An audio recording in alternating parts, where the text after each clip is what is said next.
നമസ്കാരം. ഈ ഉറക്കമില്ലായ്മ പലപ്പോഴും പല ആരോഗ്യ പ്രശ്നങ്ങളും വർദ്ധിപ്പിക്കുന്ന ഒന്നാണ്. സമീപകാല പഠനങ്ങൾ പറയുന്ന ഇന്ത്യയിലെ ചെറുപ്പക്കാരിൽ വർദ്ധിച്ച ക്യാൻസർ സാധ്യതയ്ക്കുള്ള കാരണമായി പറയുന്ന ഈ ഉറക്കമില്ലായ്മയാണ്. Indian council of medical research അതായത് ICMR നടത്തിയ പഠനത്തിലാണ് 6 മണിക്കൂറിൽ കുറവുറങ്ങുന്ന ചെറുപ്പക്കാരിൽ ക്യാൻസർ വരുന്നതിനുള്ള സാധ്യത വളരെ കൂടുതലാണെന്ന് പറയപ്പെടുന്നു.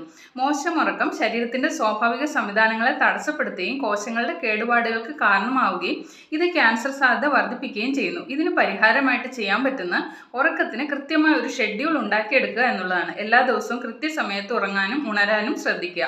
ഉറങ്ങുന്നതിന് മുമ്പ് ഈ മൊബൈൽ ഫോൺ, TV ഇവയുടെയൊക്കെ ഉപയോഗം കുറയ്ക്കുക. യോഗ, മെഡിറ്റേഷൻ, ശ്വസന വ്യായാമങ്ങളായ പ്രാണായാമം ഒക്കെ ശീലമാക്കുക. കൂടുതൽ സ്ട്രെസ്സ്, അതുപോലെ ടെൻഷനൊക്കെയുള്ള ജോബാണെങ്കിൽ ഒഴിവു സമയങ്ങളിൽ ഇഷ്ടമുള്ള ഹോബികളിൽ ഏർപ്പെടുക. പ്രിയപ്പെട്ടവരുമായി കൂടുതൽ സമയം ചെലവഴിക്കുക. എന്നിട്ടൊന്നും ശരിയായില്ലെങ്കിൽ ശിരോധാര, തളം പോലെയുള്ള ചികിത്സാമുറകളൊക്കെ